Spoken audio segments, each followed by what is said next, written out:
The screech of tires on wet asphalt split the afternoon air like a gunshot. I'd stepped off the curb without looking, my mind elsewhere, tangled in the mess of unpaid bills and the rejection email from yet another gallery that had just pinged my phone. The black Mercedes came out of nowhere, or maybe I'd walked into its path. Either way, it stopped inches from my legs, so close I could feel the heat radiating from its chrome grille. My heart hammered against my ribs, adrenaline flooding my system in a hot rush. But instead of jumping back in fear like any sane person, I did what I always did when cornered. I attacked. I slammed my palm against the hood, the sound echoing between the buildings lining this upscale street where I clearly didn't belong. "Are you fucking kidding me?" My voice came out louder than intended, sharp with fury. "You almost killed me." The driver's door opened. A man emerged with the kind of fluid grace that suggested violence was no stranger to him. He was tall, broad-shouldered, wearing a charcoal suit that probably cost more than my yearly rent. Dark hair swept back from a face that could have been carved from marble, all sharp angles and cold perfection. But it was his eyes that arrested me. Dark, almost black, with a predatory intensity that made something primal in my chest tighten. He looked at me the way a wolf might study prey that had wandered too close to its den. Not with anger, but with something far more dangerous. Interest.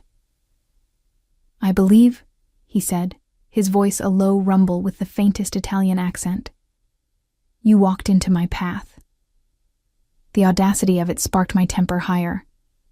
"Your path?" I stepped closer, tilting my chin up to meet his gaze. He was at least 6 inches taller than me, but I'd never let height intimidate me. "This is a crosswalk. Pedestrians have the right of way, or did they not teach you that when you were learning to drive your luxury death machine?" Something flickered in those dark eyes. Amusement, maybe, or challenge. "Luxury death machine," he repeated, as if tasting the words. "Creative." "Apologize," I demanded, crossing my arms. My paint-stained jeans and worn leather jacket were a stark contrast to his obvious wealth, but I refused to shrink. "You nearly ran me over. The least you can do is pretend to give a damn." He tilted his head slightly, studying me with that unnerving intensity. Behind him, I noticed another man emerging from the passenger side. Bigger, broader, with the unmistakable bearing of a bodyguard. My stomach tightened with the first whisper of unease. "No one speaks to me like that," the driver said quietly. Not a threat, just a statement of fact. "Then you're surrounded by cowards," I shot back before I could think better of it. "Or sycophants, probably both." The bodyguard tensed, his hand moving toward his jacket, but the driver held up one hand, stopping him with a gesture so slight it was barely visible. His gaze never left mine. "Bold," he murmured, and now I was certain that was amusement curving his lips. Recklessly so. "Do you know who I am?" "Should I?" I challenged, even as that whisper of unease grew louder. The way people on the sidewalk were giving us a wide berth, the way the bodyguard's hand had gone to what was almost certainly a weapon, the way this man carried himself with absolute authority. "Let me guess. Some entitled rich asshole who thinks money makes him untouchable." His smile widened, and it was the kind of smile that made my pulse spike with something that definitely wasn't fear. Close enough. He stepped closer, invading my space with the confidence of someone who'd never been told no. "What's your name?" "Why would I tell you that?" "Because I want to know what to call you when I think about you later." The words were delivered so casually, so matter-of-factly, that it took a moment for their implication to sink in. Heat flooded my cheeks, but I forced myself to hold his gaze. "In your dreams." Precisely. He reached into his jacket, and I tensed. But he only withdrew a business card, black with silver lettering. He held it out between 2 fingers. "Damien Marchetti. When you're ready to apologize for stepping in front of my car, call me. When I'm ready to, I sputtered, incredulous. You're the one who needs to apologize. I like bold women, he said, ignoring my outburst entirely. And you're the boldest I've encountered in a very long time. That's rare. Valuable. His eyes traveled over me, lingering on my face, my hair, my body in a way that should have offended me, but instead sent an unwanted shiver down my spine. I'll see you again, Claire. I froze. How do you know my name? He nodded toward my messenger bag where my portfolio case was partially visible, my name printed on the label. You should be more careful about many things. He moved back toward his car, then paused. The offer stands. Call me when you're ready. I'd rather eat glass. His laugh was low, dark, genuinely amused. We'll see. He slid back into the Mercedes with that same predatory grace. As the car pulled away, I caught a glimpse of the license plate. No numbers, just letters. DM1. Vanity plates for a man who clearly thought he owned the city. I stood there on the curb, my hands shaking slightly from the adrenaline crash. I looked down at the business card still clutched in my fingers. The name meant nothing to me, but something about the entire encounter had set off every alarm bell in my head. I should have thrown the card away, should have forgotten the whole thing. But instead, I slipped it into my pocket and told myself it was just in case I needed to report him to the police for reckless driving. The lie tasted bitter on my tongue. My apartment was a fourth-floor walk-up in a neighborhood the real estate agents euphemistically called transitional. Translation: cheap rent if you didn't mind the occasional sound of sirens and the bodega on the corner that definitely laundered money through its business. I'd lived here for 2 years, ever since I'd moved to the city with dreams of making it as an artist and enough savings to last me 6 months. That was 30 months ago.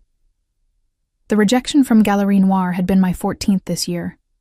My paintings were too dark, too confrontational, too raw. Translation: they made wealthy collectors uncomfortable. Apparently art was supposed to be pretty and unchallenging, something to match the sofa. I dropped my keys on the tiny kitchen counter and pulled out my phone, scrolling through my contacts to my best friend Lena's number. She picked up on the second ring. "Please tell me you got good news from Noir," she said by way of greeting. They said my work was too visceral for their current aesthetic. I kicked off my shoes and collapsed onto my threadbare sofa. Which is code for, no one wants to hang paintings about female rage and trauma in their minimalist living room. Fuck them. Your work is brilliant. Brilliance doesn't pay rent. I rubbed my temples, feeling the beginning of a headache. I've got 3 more weeks before I'm officially broke. What about that teaching position at the community center? $200 a month. That barely covers utilities. I stared at the water stain on my ceiling that looked vaguely like a mushroom cloud. I'm running out of options, Lena. You could always call your parents and listen to my mother say I told you so for the 1,000th time.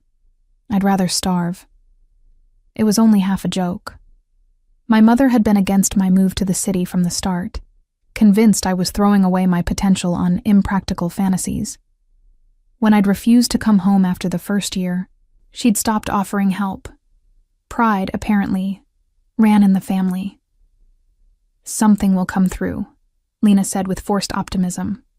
It always does. But as I hung up and stared at my empty fridge, I wondered how much longer that would be true. I was 26 years old, working 3 part-time jobs that barely kept me housed and fed, watching my dreams slip further away with each rejection letter. Maybe my mother had been right. The thought made me want to scream. Instead, I pulled out my sketchbook and lost myself in drawing, the only thing that ever truly quieted the noise in my head. My charcoal moved across the page in angry strokes, creating shadows and angles that coalesced into a face I hadn't consciously decided to draw. Dark eyes, sharp jaw, a smile that promised danger. I stared at the sketch of Damien Marchetti and felt something twist in my chest. Irritation, obviously. And maybe a little bit of curiosity about why a man who could clearly have any woman he wanted had looked at me, in my thrift store clothes and paint-stained fingers, like I was something precious. My phone buzzed. Unknown number. I almost didn't answer, but curiosity won. Hello? Claire. That voice, dark and smooth like expensive whiskey. I'm glad you kept my card close enough to see my number. My heart kicked into a higher gear. I didn't call you. No, I called you. Did you think I wouldn't find your number? You're listed in the directory for that building on West 47th. 4th floor, if I'm not mistaken. Ice flooded my veins. Have you been following me? I've been ensuring you got home safely after our encounter. The city can be dangerous, especially for bold women who don't watch where they're walking. That's called stalking. That's called interest. A pause. Have dinner with me tonight. The sheer audacity of it left me momentarily speechless. You nearly ran me over, refused to apologize, stalked me to my apartment, and now you think I'm going to have dinner with you. Yes. The single word, delivered with such absolute confidence, should have infuriated me. Instead, something in my traitorous body responded to it with a heat that settled low in my belly. You're insane, I managed. I prefer determined. 8 o'clock. I'll send a car. I'm not going anywhere with you. Because you're afraid of me. His voice dropped lower, more intimate. Or because you're afraid of how you felt when I looked at you. My breath caught. You're delusional. Am I? The amusement was back. Tell me your heart didn't race when I stepped close to you. Tell me you didn't feel it too, that pull, that recognition. Recognition of what? That we're the same, you and I. People who don't bend. People who'd rather burn than break. A beat of silence. 8 o'clock, Claire.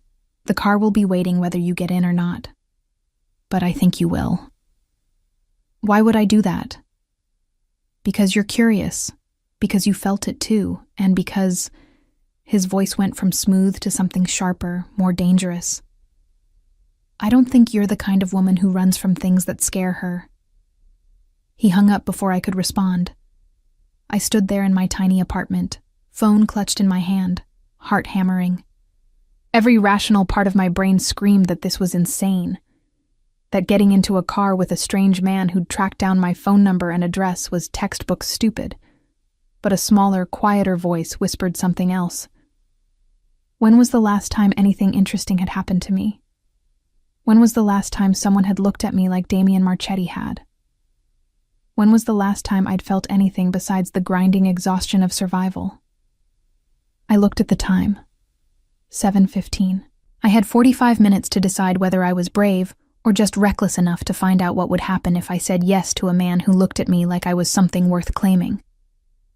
At 7:58, I stood at my window watching a sleek black sedan pull up to the curb. Not the Mercedes from earlier, but something equally expensive. A driver emerged, looked up at my building and checked his watch. I'd changed 3 times.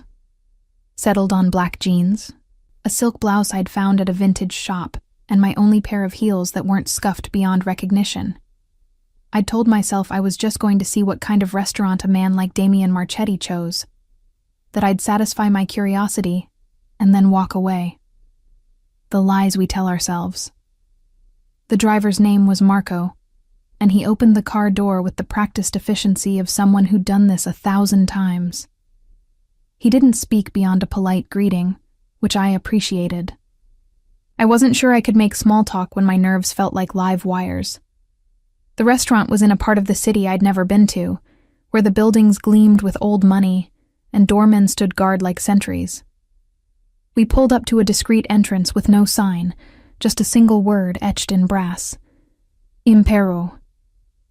Marco opened my door. Mr. Marchetti is waiting for you upstairs. Of course there was an upstairs. Of course, this place was exclusive enough to have private floors. The interior was all dark wood and soft lighting, the kind of understated elegance that screamed wealth. A hostess in a designer dress led me to a private elevator that opened directly into what could only be described as a penthouse dining room. Floor-to-ceiling windows overlooked the city. A single table was set with crystal and fine china, and standing at those windows, backlit by the glittering lights, was Damien Marchetti. He'd changed into a different suit, this one midnight blue that emphasized the breadth of his shoulders. His hair was slightly damp, as if he'd showered recently. When he turned and saw me, something heated and possessive flickered across his face. "You came," he said, moving toward me with that predatory grace. "I'm curious what kind of man stalks a woman and then expects her to have dinner with him. The kind who gets what he wants." He gestured to the table. "Please, sit." I should have walked out, should have told him exactly what he could do with his presumption and his private dining room and his penetrating gaze. Instead, I found myself moving to the chair he pulled out for me. His hand brushed my shoulder as I sat, a touch so brief it might have been accidental. But the electricity that shot through me said otherwise. "Wine?" He poured without waiting for my answer, something red that probably cost more than my monthly rent. "I haven't agreed to stay," I pointed out. "And yet, here you are." He settled into the chair across from me, his dark eyes never leaving mine. "Tell me about your art." The question caught me off guard. "How do you know I'm an artist?" "Your portfolio case. The paint under your fingernails that you tried to scrub off but couldn't quite get clean." His gaze traveled to my hands, and I resisted the urge to hide them. "The way you see the world, it's in everything about you. That's very observant for someone who nearly killed me this afternoon." "I'm a very observant man." He leaned back, the picture of casual confidence. "What do you paint?" "Things that make people uncomfortable." "Good. Art should make people uncomfortable. Comfortable art is just decoration." He sipped his wine. "What was the last piece that made you uncomfortable to create?" I studied him, trying to figure out his angle. Men like him didn't actually care about art. They collected it as status symbols, investment opportunities. But the question seemed genuine. "A series about control," I heard myself say. "About what happens when you give someone power over you, and they abuse it." Something flickered in his eyes. "Personal experience?" "Isn't all art personal?" I deflected. "Yes, but some of us are better at hiding ourselves in our work than others." He set down his glass. "You don't hide, do you, Claire? You put it all out there, raw and bleeding, and dare people to look away." The accuracy of it stole my breath. "You don't know anything about me. I know you're 26. I know you moved here from upstate to pursue art and have been rejected by every major gallery in the city. I know you work 3 jobs that barely keep you housed. I know you haven't spoken to your parents in 8 months. I know you're running out of time and options, and you're terrified that everything you sacrificed might have been for nothing." Ice flooded my veins, then heat, then fury. I stood so abruptly my chair scraped against the floor. "You investigated me?" "I told you. I'm observant." He remained seated, utterly calm in the face of my anger. "And when I want something, I learn everything about it." "I'm not an it," I snapped. "And you had no right." "You walked into my path this afternoon," he interrupted, his voice going dangerously quiet. "You challenged me, spoke to me like no one has in a very long time. Did you think I'd let that go? Did you think I wouldn't need to know who you were?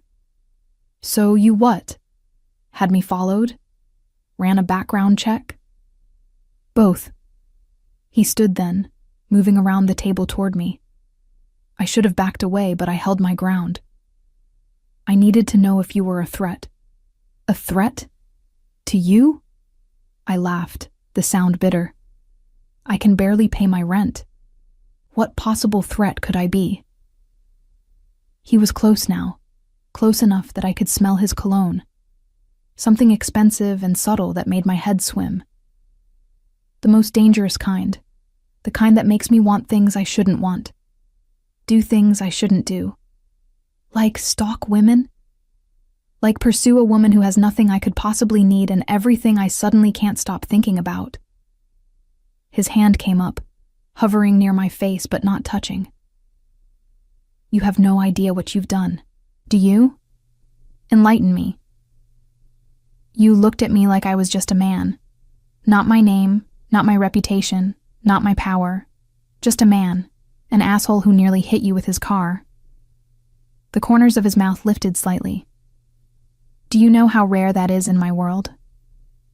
Your world, I repeated. What exactly is your world, Damien? One you don't want to know about. Try me. He studied me for a long moment, something warring behind his eyes. Then he stepped back, creating distance between us. I run things in this city, things that happen in the dark where people like you never have to see them. I make problems disappear. I ensure certain businesses thrive while others fail. I'm the man people fear and respect in equal measure. You're a criminal. That's such a pedestrian word. He moved to the windows, looking out at the city spread below us. I'm a facilitator, a protector, a businessman who operates in markets most people pretend don't exist. The Mafia. The word tasted dangerous on my tongue. If you want to be crude about it. He glanced back at me. Does that frighten you? It should have. Every rational part of my brain screamed at me to run, to get as far from this man as possible. But looking at him standing there, silhouetted against the city lights, I felt something else entirely. Should it? I challenged. Yes. No hesitation. You should be terrified of me, Claire. You should have thrown my card away. You should have never gotten in that car tonight. You should leave right now and never look back. But you don't want me to. No. The word was almost a growl. I don't want you to leave. I want you to stay. I want you to have dinner with me and let me learn every secret you're hiding behind that fire in your eyes. I want... He stopped himself, jaw clenching. What? I pushed, taking a step toward him. What do you want? He turned to face me fully, and the raw hunger in his eyes made my breath catch. You. I want you in ways that are completely inappropriate given that we met 6 hours ago. I want to know what you taste like, what sounds you make, what it takes to make you surrender that iron will you wield like a weapon. Heat flooded through me, pooling low in my belly. That's not going to happen. Isn't it? He moved closer, eating up the space between us. Then why are you still here? Why didn't you refuse to get in the car? Why are you looking at me right now like you want to either slap me or kiss me, and you're not sure which impulse is stronger? Because he was right. God help me. He was right. This is insane, I whispered. Yes. You're dangerous. Extremely. I should leave. You should. He stopped just inches away, close enough that I could feel the heat radiating from his body. But you won't, because you feel it too, don't you? This thing between us. This recognition. Recognition of what? That we're inevitable. His hand finally made contact, fingers trailing along my jaw with devastating gentleness. You and I, Claire. This was always going to happen from the moment you slammed your hand on my car and demanded an apology. I knew it then, and you know it now. I should have argued, should have pushed him away. Instead, I heard myself ask, "Are you always this arrogant? Only when I'm certain. And you're certain about this? About me? More certain than I've ever been about anything. His thumb traced my lower lip, and I felt the touch everywhere. Stay. Have dinner with me. Let me show you what it's like to be wanted by someone who never does anything halfway. And then what? My voice came out breathier than I intended. You'll expect me to fall into your bed because you bought me an expensive meal? I expect nothing. His eyes held mine, dark and intense. I hope, I want. But I don't take what isn't freely given, Claire. That's the difference between a man and a monster. Which are you? His smile was slow, dangerous, absolutely devastating. Both, depending on the circumstance. He stepped back, releasing me from whatever spell his proximity had cast.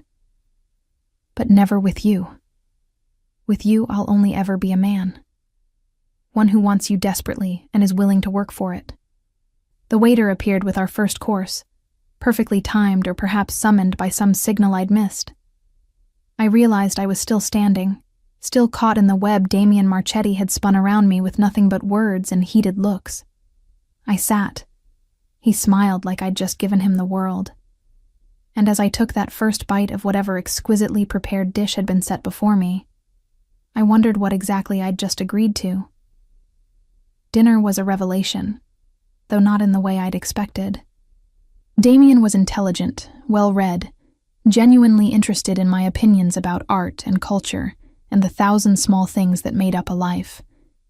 He asked questions that made me think, challenged my assumptions without being condescending, and listened with an intensity that made me feel like I was the only person in the world. It was intoxicating, terrifying, completely addictive. Tell me about the first piece you ever sold, he said over dessert. I hesitated, unsure how he'd react to the truth. But something about the genuine curiosity in his eyes made me answer honestly. I haven't. Sold anything, I mean. 3 years in the city and not a single sale. Why not? Because I won't compromise. I won't make pretty paintings for rich people's walls. I won't sand down the edges to make my work palatable. I pushed my fork through the chocolate something or other on my plate. Apparently that makes me unmarketable, or it makes you an artist with integrity in a world that values neither. He leaned forward. Show me. What? Your work. Tomorrow. I want to see what you create that makes galleries so uncomfortable. Why? Suspicion crept into my voice. So you can buy something and make me feel like you're rescuing me? I don't need charity. Good. Because I don't give charity. I invest in things of value. His eyes held mine. And I have a feeling your work is extremely valuable. Claire. Just not to the right people yet. And you're the right people. I'm someone who appreciates things that make others uncomfortable. That challenge. That refuse to be tamed. His lips curved. Seems fitting, doesn't it? I wanted to say no. Wanted to tell him I didn't need his interest, or his investment, or whatever game he was playing. But the truth was, I was desperate. 3 weeks until I couldn't make rent. 3 years of work gathering dust in my studio apartment because no one wanted to see it. Fine, I heard myself say. Tomorrow. But I'm not promising anything. Neither am I. But the satisfaction in his eyes said otherwise. Marco drove me home just before midnight. Damien walked me to the car, his hand at the small of my back, a touch that felt possessive and protective in equal measure. I'll send a car at 10, he said. I can take the subway. You could, but you won't. Because I want to know you're safe. And the subway at 10 in the morning is anything but. You're very controlling. I prefer thorough. He opened the car door for me, but before I could get in, his hand caught my wrist. Claire. I looked up at him. This dangerous man with his tailored suits and his criminal empire and his devastating focus. What? Thank you for staying tonight, for giving me a chance despite every reason not to. The sincerity in his voice caught me off guard. Don't make me regret it. I'll try not to. He released my wrist, fingers trailing across my pulse point. Sleep well, as if I'd be able to sleep after a night like this. The car arrived at 9:50. I'd spent the morning in a panic, trying to decide what to show him, what would make him understand that my work wasn't just decoration. Finally, I'd settled on my most recent series. 5 paintings that explored power dynamics, control, the thin line between protection and possession. Looking at them now, I wondered if I'd subconsciously been painting him before I'd even met him. The car took me to an address in the financial district. A gleaming tower of steel and glass with Marchetti Industries etched in platinum letters above the entrance. Of course, he had a legitimate business front. Men like him always did.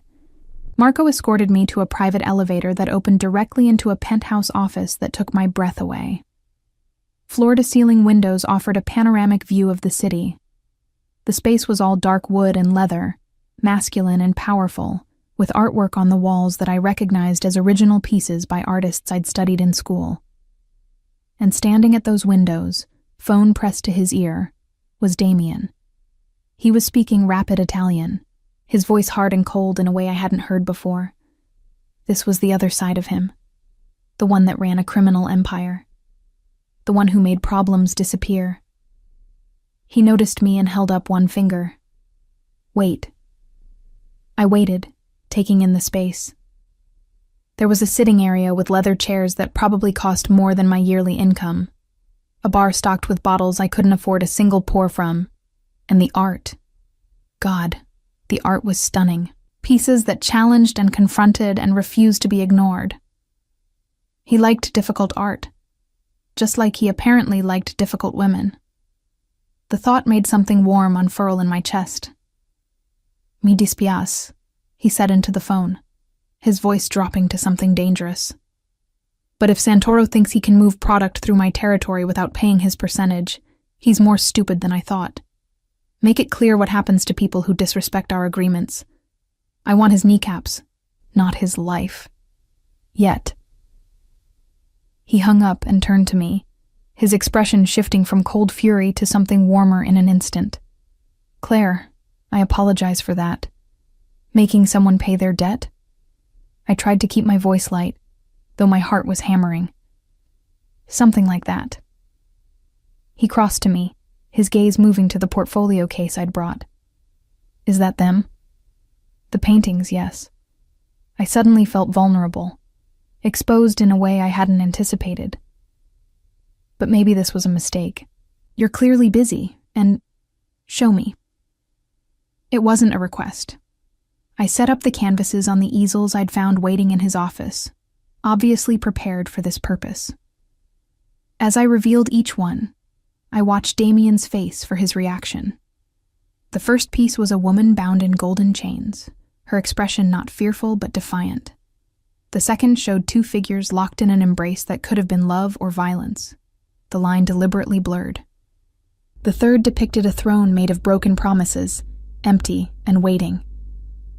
The fourth was my favorite, a man and woman facing each other across a chessboard where the pieces were their own hearts, bleeding onto the squares. The fifth, I'd almost left behind. It was the most raw, the most personal. A woman standing at the edge of a cliff, wings unfurling from her back, caught in the moment before flight or fall. Damien stood before each painting in silence, his expression unreadable. Minutes passed. My anxiety grew with each second of quiet. Finally, he spoke. These are extraordinary. You're just saying that. I never just say anything. He moved to stand before the final painting, the woman with wings. This one. Tell me about it. It's about the moment before you make a choice that changes everything. The moment where you could still go back to safety or leap into the unknown. Which did she choose? I don't know yet. The truth felt important. I painted it last week, and I still don't know. He turned to look at me, his dark eyes intense. I think you do know. I think you chose the moment you got in the car last night. My breath caught. You're reading too much into it. Am I? He moved closer, eating up the space between us with that predatory grace. You paint what you feel, Claire, what you fear and want in equal measure. And this, he gestured to the painting, this is you standing on that cliff, wondering if I'm the fall or the flight. I started to protest, but the words died as he stopped just inches away. Which am I? His voice was low, intimate. Your destruction or your liberation? I don't know yet. Then let me show you. His hand came up to cut my face, thumb stroking my cheek with devastating gentleness. Let me prove that I can be both, that I can give you everything you need and everything you've been too afraid to want. This is insane, I whispered. We barely know each other. I know enough. I know you're brilliant and stubborn and so goddamn brave it takes my breath away. I know you'd rather starve than compromise your art. I know you look at me like I'm dangerous and can't decide if that excites or terrifies you.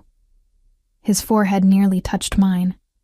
I know that when I touch you, your pupils dilate, and your breath catches, and you lean into me even as you tell yourself you shouldn't. He was right. God. He was right about all of it. What do you want from me? I asked, my voice barely audible. Everything. No hesitation. Your time, your attention, your trust. Eventually, if I earn it, your body and your heart. His thumb traced my lower lip. I want to be the one who makes your world bigger instead of smaller, who gives you the freedom to create without fear, who protects you from everything except me. That doesn't sound like freedom. No, he agreed.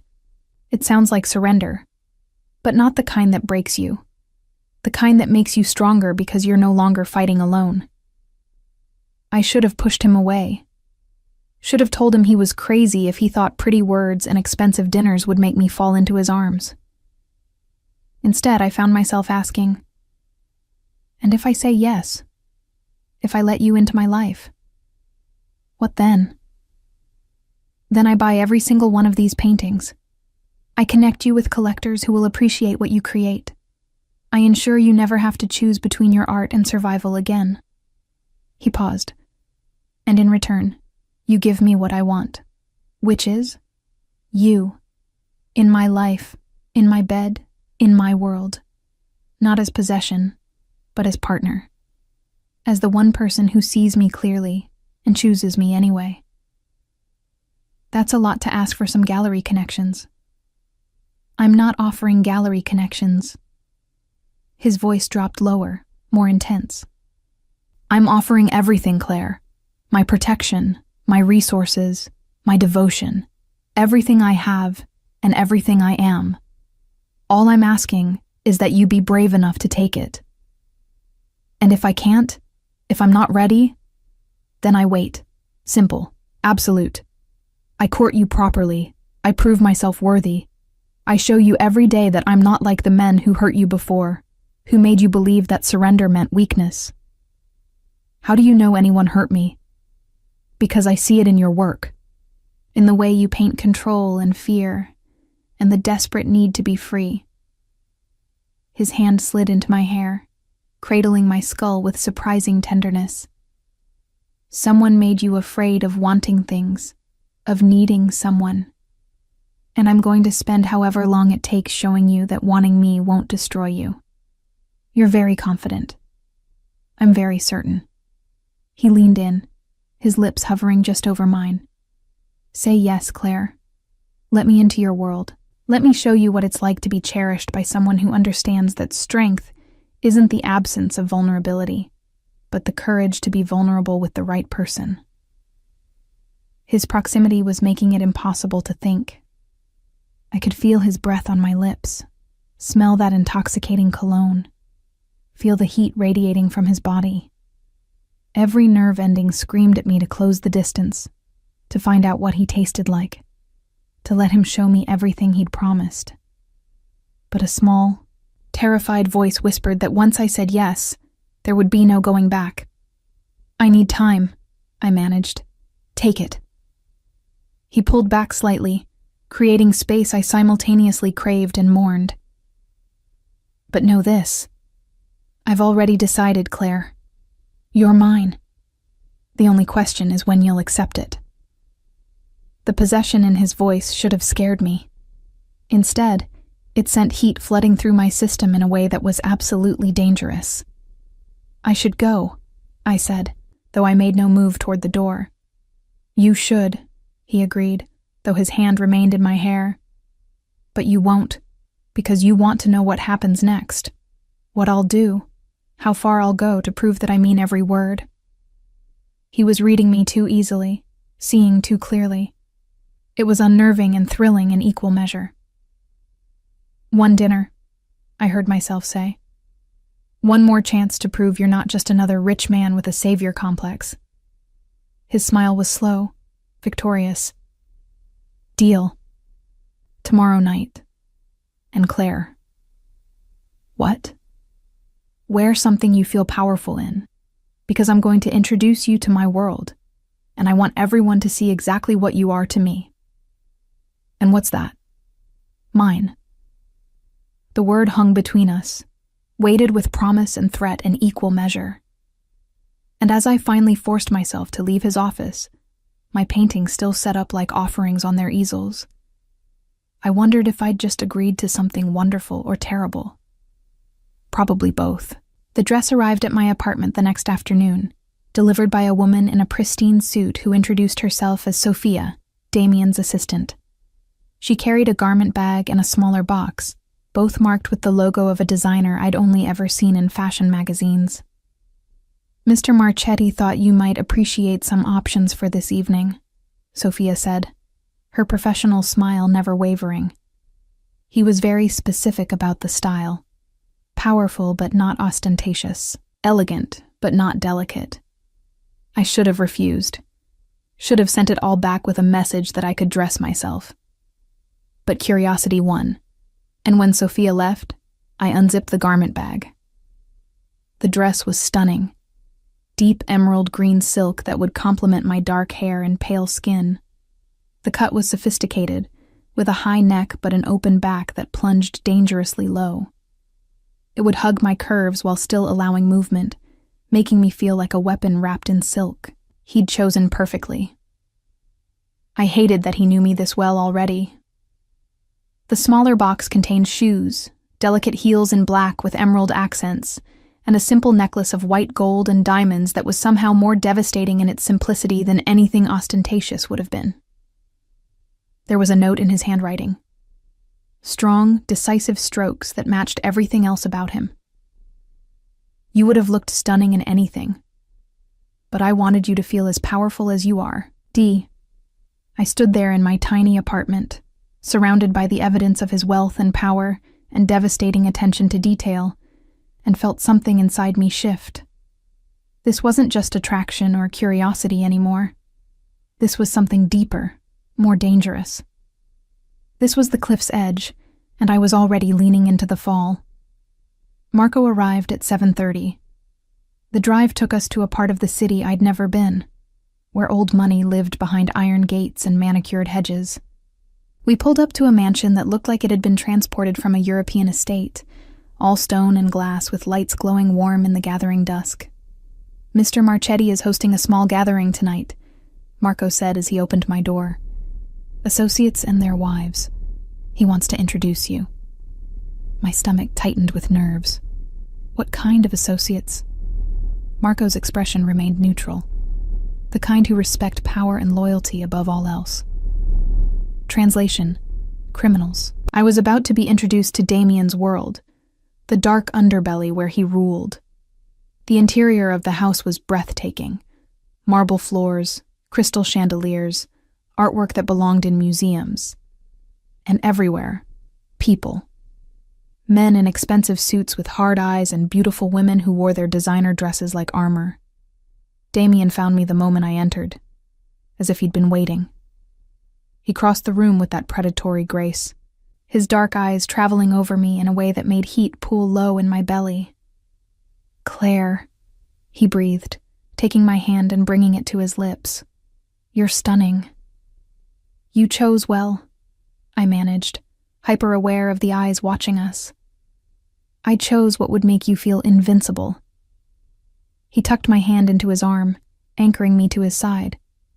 Come, there are people I want you to meet. The next hour was a blur of introductions. Antonio Ricci, who controlled the waterfront. His wife Gabriella, whose smile never quite reached her eyes. Marco Santoro, the man Damien had threatened on the phone, now deferential and polite. Vincent DeLucci, whose reputation for violence preceded him, yet who kissed my hand with old-world courtesy. They all treated me with respect, but I could see the calculation in their eyes. Who was I? Why had Damien brought me here? What did it mean? They're wondering if you're temporary or permanent, Damien murmured in my ear as we moved through the crowd. If you're just another woman or something more. What should I tell them? Nothing. Let them wonder. His hand on my waist tightened possessively, though I'll make it clear soon enough. Dinner was served in a formal dining room that seated 30. Damien had me beside him at the head of the table, a position that wasn't lost on anyone. This was the seat of honor, reserved for someone significant. I was being claimed publicly, and everyone knew it. Tell me, Claire, Gabriella said from across the table, her voice carrying in a lull of conversation. What do you do? I'm an artist. How lovely. What medium? Painting, mostly oils. And have you shown anywhere? The question was casual, but I heard the underlying judgment. Was I successful enough to be here? Not yet, I said, refusing to be embarrassed. I'm still building my portfolio. Claire's work is extraordinary, Damien interjected smoothly. Raw, powerful, uncompromising. Exactly the kind of art that will define the next generation. You've seen it? Antonio asked, interest sharpening his gaze. Yesterday. Every piece challenged me, made me think, made me feel. That's rare. Damien's hand found mine under the table, squeezing gently. I've purchased the entire series. I turned to stare at him. You what? Purchased all 5 paintings. They'll be displayed in my private collection. His eyes held mine. I told you I invest in things of value. You didn't tell me you'd already decided. I decided the moment I saw them. His thumb stroked across my knuckles. Just like I decided about you. Heat flooded my cheeks. The intimacy of the conversation, happening in front of all these people, should have embarrassed me. Instead, it felt like armor. Like Damien was showing everyone exactly what I meant to him. After dinner, the party moved to a library that looked like it belonged in a castle. Leather-bound books lined floor-to-ceiling shelves, a fireplace crackled with real flames, and a bar served drinks that probably cost more per glass than I made in a week. You're making quite the impression, a woman said beside me. She was older, perhaps 50, with sharp eyes and an elegant bearing. I'm Lucia Marchetti, Damien's aunt. Claire. I shook her offered hand. It's nice to meet you, is it? She studied me with unsettling intensity. Most women who meet the family are either terrified or calculating. You seem neither. Should I be? That depends on whether you're serious about my nephew or just enjoying the perks. No judgment, just curiosity. He doesn't bring women home, Claire. Ever. In the 15 years since his father died and he took over the family business, you're the first woman to sit at his right hand at dinner. The first to be introduced to associates. The first to matter. My heart hammered. We barely know each other. And yet he looks at you like you're the answer to a question he's been asking his whole life. Lucia smiled, something almost sad in it. Be careful, dear. Marchetti men love with an intensity that can consume. Once Damien decides you're his, he won't let go, no matter the cost. Before I could respond, Damien appeared at my side. Zia Lucia, I hope you're not scaring Claire away. Just making sure she understands what she's getting into. Lucia patted his cheek affectionately. Be good to this one, Damien. She's different. I know. His arm slid around my waist, pulling me against his side. That's why I'm not letting her go. As Lucia walked away, I looked up at him. You told me you'd give me time. I am giving you time. Time to adjust, to understand, to accept what's already true. His hand splayed possessively on my lower back. But I'm not pretending I'm patient about it, Claire. I want you. And everyone here now knows it. This is all happening very fast. Yes. No apology. But tell me honestly, does it feel wrong? I wanted to say yes. Wanted to tell him that this was insane and reckless and moving at a pace that terrified me. But the truth was, standing here in his arms, surrounded by his world, I felt something I hadn't felt in years. Safe. Seen. Wanted for exactly who I was. No, I admitted quietly. It doesn't feel wrong. It feels inevitable. His smile was slow, victorious. Good, because there's something I need to show you. He led me through the house to a wing I hadn't seen yet. We climbed a private staircase to the 3rd floor, where he opened a door and flipped on lights. I gasped. It was a studio. A massive, gorgeous studio with north-facing windows that would catch perfect natural light. Easels stood ready. Supplies lined shelves, a workspace that was clearly designed by someone who understood what an artist needed. I had it prepared today, Damien said from behind me. After I saw your work, after I understood what you create, I knew you needed proper space. This is yours, Claire. Use it however you want. Create whatever you need to create. No expectations, no requirements. Just space to be the artist you are. I turned to face him, tears pricking my eyes. Why are you doing this? Not because you deserve it, because your talent shouldn't be stifled by circumstance. He crossed to me, cupping my face in his hands. Because I want to be the person who makes your world bigger, not smaller, who gives you freedom instead of taking it away. This is too much. It's not nearly enough. His thumb brushed away a tear that had escaped. Let me give you this, Claire. Let me give you everything. All I ask is that you let me in, that you trust me enough to try. I looked into his dark eyes and saw raw honesty there. Whatever else Damien Marchetti was, criminal, dangerous, possessive, he was also this. A man who saw what I needed and provided it without strings, without expectations. Okay, I whispered. Okay? Okay, I'll try. I'll let you in. I'll see where this goes. I placed my hands over his. But I need you to be honest with me. About everything. About who you are and what you do. No more secrets. Something shifted in his expression. Everything? Everything that matters. Everything that could hurt me. He was silent for a long moment, his jaw tightening. Then he nodded. All right, but not here. Not tonight. Tonight, I just want to be with you without the darkness creeping in. Tomorrow, then. Tomorrow. He agreed. Then he kissed me. It was nothing like I'd expected. Not demanding or forceful, but achingly gentle. His lips moved over mine with a reverence that stole my breath.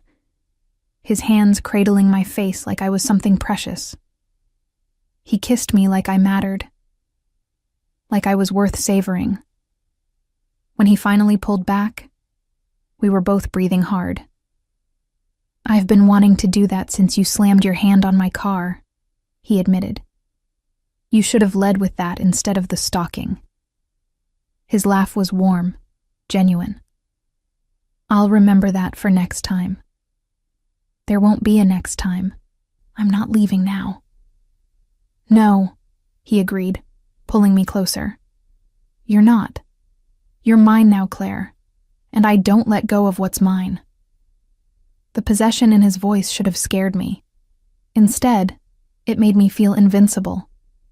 Because for the first time in my life, I was choosing the fall. And Damien Marchetti would be there to catch me. The next morning, I woke in Damien's bed.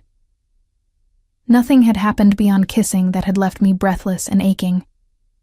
But he'd refused to let me leave. "Stay," he'd murmured against my lips. "I want to wake up with you here." So I had.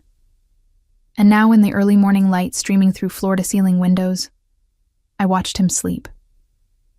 He looked younger like this, the hard edges softened by rest. His dark hair was messed from my fingers running through it during those endless kisses. His jaw, which he shaved twice a day, showed the shadow of stubble.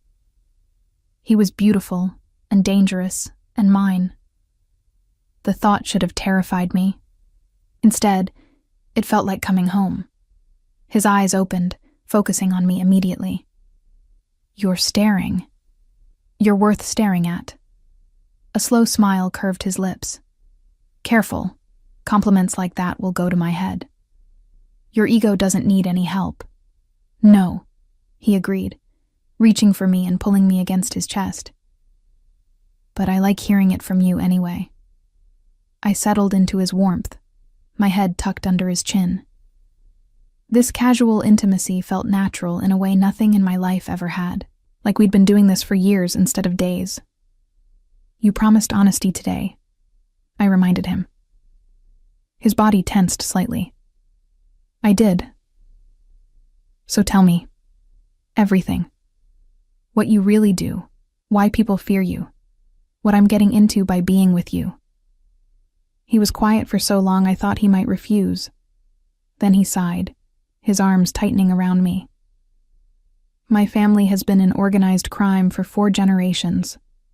Started with my great-grandfather who came from Sicily with nothing and built an empire through protection, gambling, smuggling. Each generation expanded, legitimized some operations while maintaining others in the shadows. What do you control now?"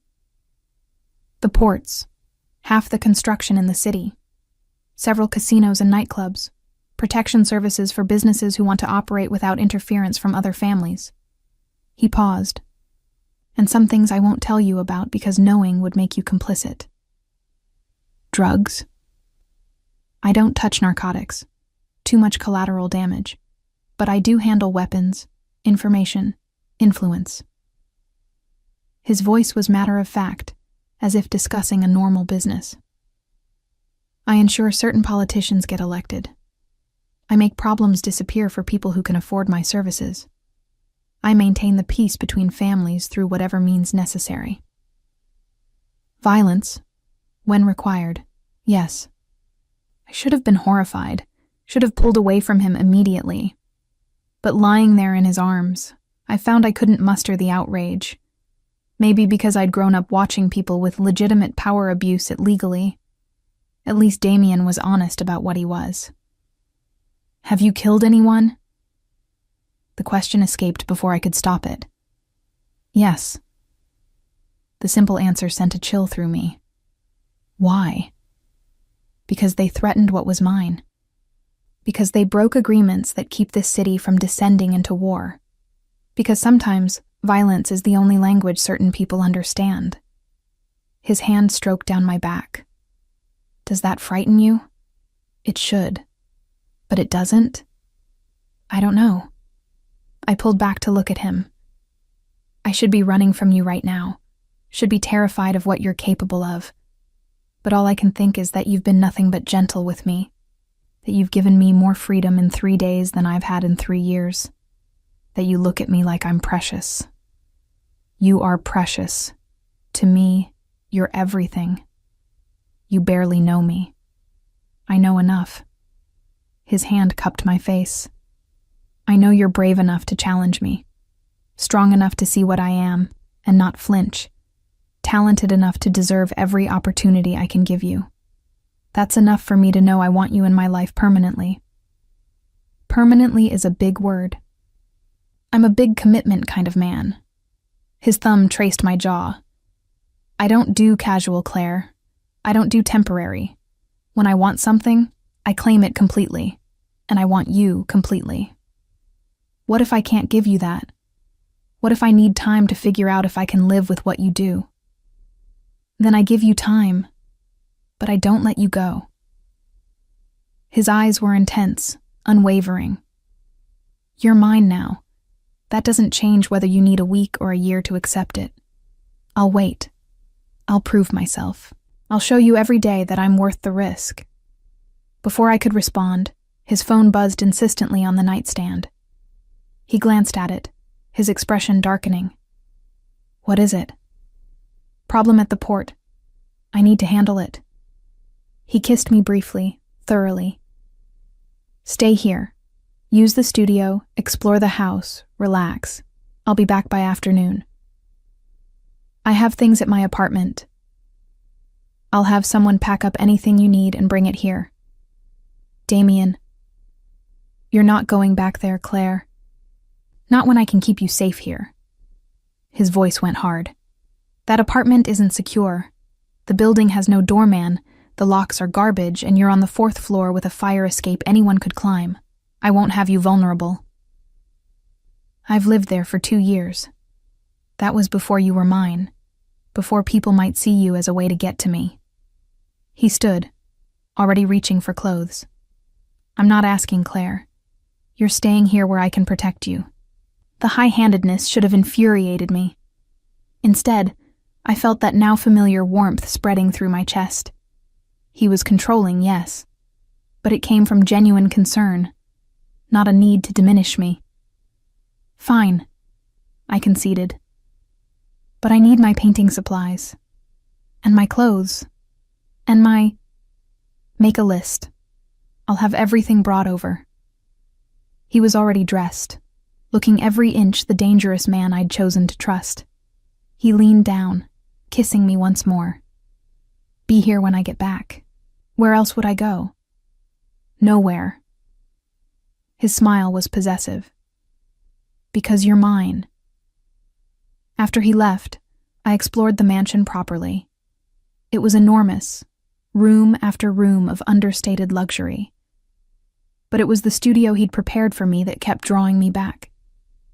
I spent hours there, surrounded by supplies I'd only dreamed of owning, staring at blank canvases and trying to process everything that had happened in the past 3 days. 3 days. That's all it had been since Damien Marchetti had nearly run me over and turned my entire world upside down. I should have been terrified, should have been running. Instead, I found myself picking up a brush and beginning to paint. The image that emerged was him. Dark eyes intense with desire and possession, strong jaw set with determination. But around him, I painted shadows and light intertwined, representing everything he was. Dangerous and protective, criminal and caring, possessive and freeing. A contradiction that somehow made perfect sense. I was so lost in the work that I didn't hear him return. Didn't realize he was there until I felt his presence behind me. Close enough to feel his heat, but not touching. Is that how you see me? His voice was rough. I set down my brush, suddenly nervous. Yes. Light and shadow both. You said you were a man and a monster. I'm painting both. He moved then, his arms wrapping around me from behind, his chin resting on my shoulder as he studied the painting. You see me clearly, don't you? Everything I am, good and bad. Is that a problem? No. His arms tightened. It's everything. Most people see what they want to see or what they fear. You see the truth. And what truth is that? That I'm dangerous but not to you. That I'm capable of violence but use it to protect, not destroy without reason. That I want to possess you, but only because the alternative, existing without you, is unbearable. I turned in his arms, looking up at him. You're moving very fast for someone who claims to be giving me time. I'm being honest. There's a difference. His hand slid into my hair, I could lie, pretend to be patient, hide how completely I want you, but that would be dishonest, and you asked for honesty. This is honestly? This is me telling you that I think about you constantly, that I want to wake up with you every morning and fall asleep with you every night, that I want to show you off to my world and keep you hidden away just for me in equal measure, that I want everything, Claire, and I'm done pretending otherwise. What if I'm not ready for everything? Then I take what you can give and wait for the rest. His forehead pressed to mine. But I'm not letting you go. I'm not pretending this is casual. I'm claiming you openly, publicly, completely. And if that scares you, good. Be scared. Be uncertain. But don't run. Trust me enough to stay. Why? The question broke from me. Why me? You could have anyone. Someone from your world who understands it, who's prepared for it. I don't want anyone from my world.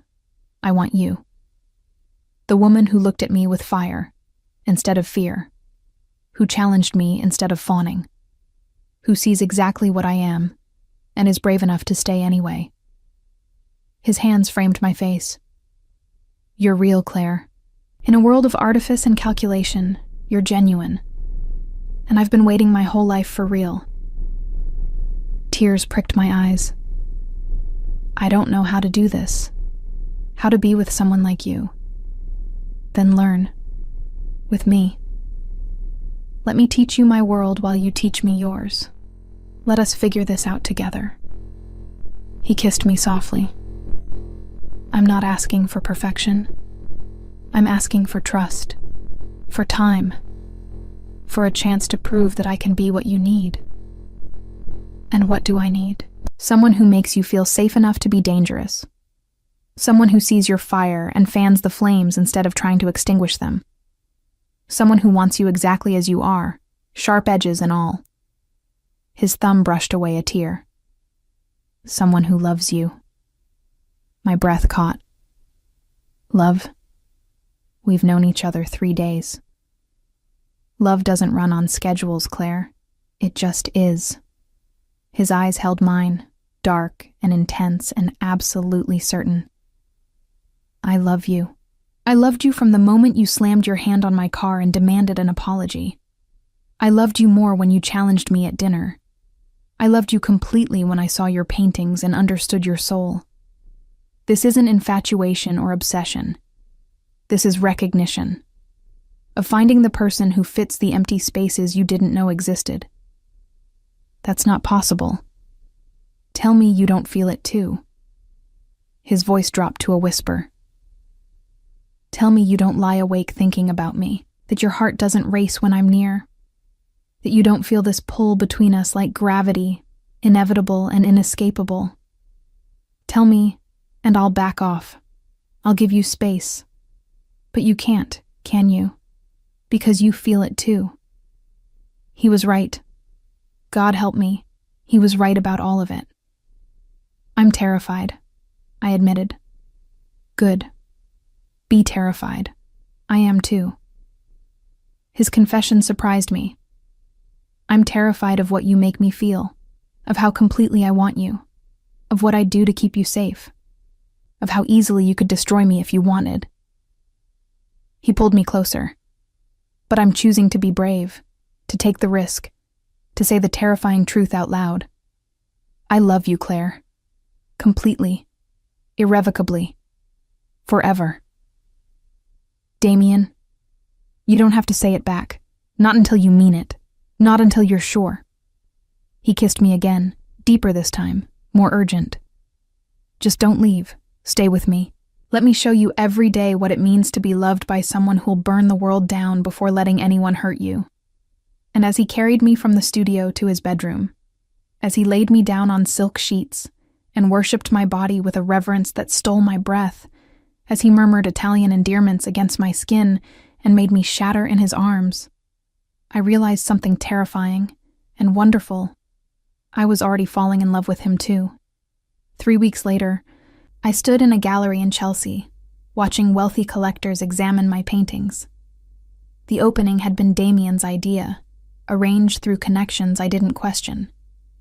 Every piece was priced at figures that made my head spin, and already, red dots appeared next to 3 of them. Sold. "Congratulations," a woman said beside me. She was elegant, probably 50s, with the look of someone who collected art seriously. "Your work is extraordinary. The way you capture power dynamics, it's visceral. Thank you." "Is it autobiographical?" "The painting of the woman with wings, particularly. It feels deeply personal." I glanced at the piece in question. The woman at the cliff's edge, caught between falling and flying. I'd painted it before meeting Damien, but looking at it now, I understood it differently. It was when I created it, but the answer has changed. She jumped? She flew. I smiled. Turns out they're the same thing when you're brave enough. The woman smiled back and moved on to examine the next piece. I felt Damien's presence before his arm slid around my waist. "You're a success," he murmured in my ear. "Just like I knew you would be. Because you arranged it. Because you're talented. I just provided the platform." His lips brushed my temple. "Are you happy?" I looked around the gallery, at my paintings on these pristine white walls, at people actually paying attention to my work, discussing it, valuing it, at the red dots multiplying, at the life I'd been building in Damien's world. "Yes," I admitted. "I'm happy, terrified and uncertain and still figuring things out, but happy." "Good." His hold tightened possessively. "Because I have something I need to ask you." "What?" He pulled back slightly, his dark eyes serious. "Move in with me, officially. Not just staying at my house, but making it our home. Your studio, your space, your life, tangled completely with mine." My heart stuttered. "Damien, I know it's fast. I know you need time. But I also know that I want to wake up with you every morning. That I want your paintings on my walls and your chaos in my ordered life. That I want everything, Claire. And I'm done pretending I'm patient about it. You're supposed to be giving me time to adjust. I've given you 3 weeks. In that time, you've painted 12 new pieces, had a gallery opening, met everyone important in my life, and let me make love to you more times than I can count." His thumb traced my jaw. "How much more time do you need to know this is real?" "It's not about time." I struggled to find words. "It's about being sure. About knowing I can live with what you do. With the danger. With the constant awareness that you're not just a man, but a king in a world I barely understand." "And have you decided? Can you live with it?" I thought about the past 3 weeks. About learning Damien's world from the inside. About meeting his associates, understanding the codes they lived by, seeing how he maintained peace through a combination of respect and fear. About watching him be ruthless with enemies and tender with me. About feeling safer with a criminal than I'd ever felt with anyone legal. "Yes," I said finally. "I can live with it, because I love you." The words hung between us, weighted with everything they meant. His eyes darkened, something fierce and possessive flashing across his face. "Say that again." "I love you." Stronger this time, more certain. "I love you despite every reason I shouldn't. I love that you're dangerous to everyone but me. I love that you see my fire and fan the flames. I love that you claim me openly and protect me fiercely. I love you, Damien Marchetti. Completely." He kissed me then, right there in the gallery with a dozen people watching. Kissed me like I was oxygen and he'd been drowning. Kissed me with a passion that left me breathless and clinging to him. When he finally pulled back, we were both breathing hard. "Marry me," I blinked. "What?" "Marry me. Be my wife, officially, legally, in every way that matters. Let me claim you before God and the world." His hands framed my face. I know it's fast. I know it's insane. But I don't care. I want you permanently, Claire. I want you wearing my ring and bearing my name and knowing that you're mine forever. Damien, don't answer now. Think about it. Take the time you need.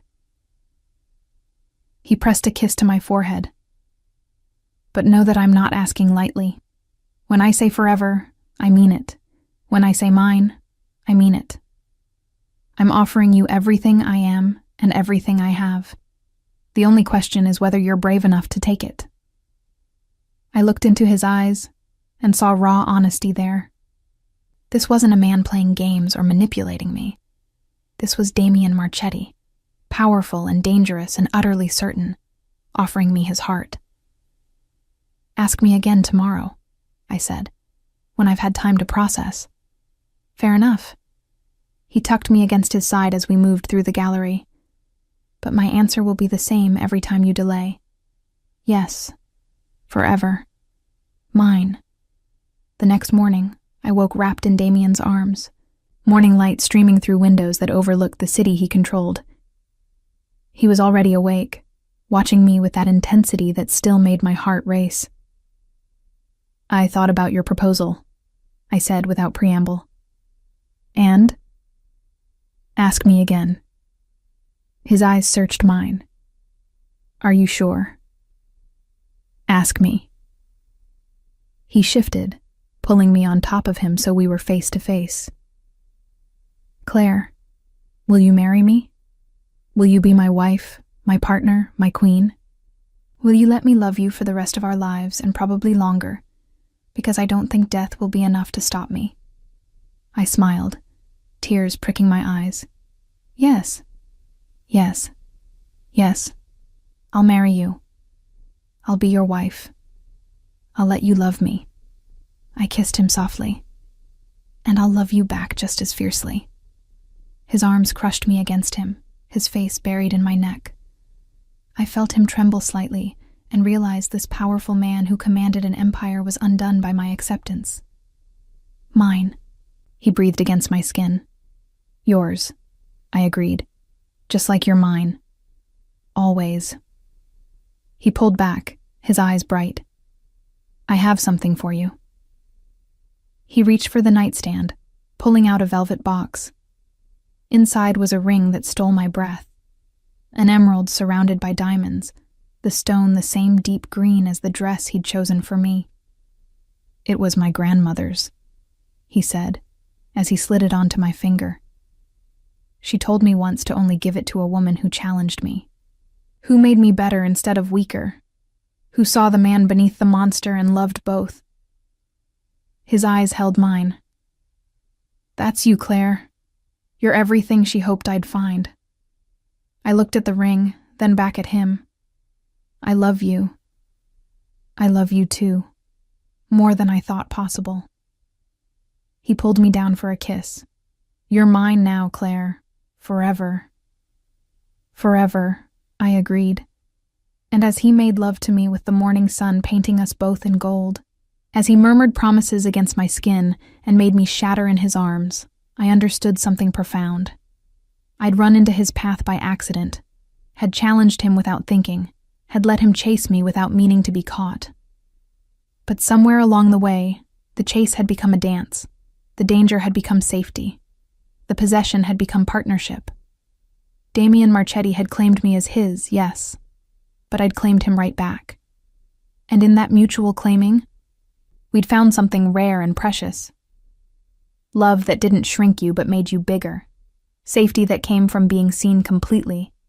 Freedom that came from surrendering to someone who'd protect that freedom fiercely. What are you thinking? Damien asked, tracing patterns on my bare shoulder. That I almost got hit by a car 3 weeks ago and ended up finding everything I didn't know I needed. Best accident of both our lives. His smile was slow, satisfied, though I maintain you walked into my path on purpose. I did not.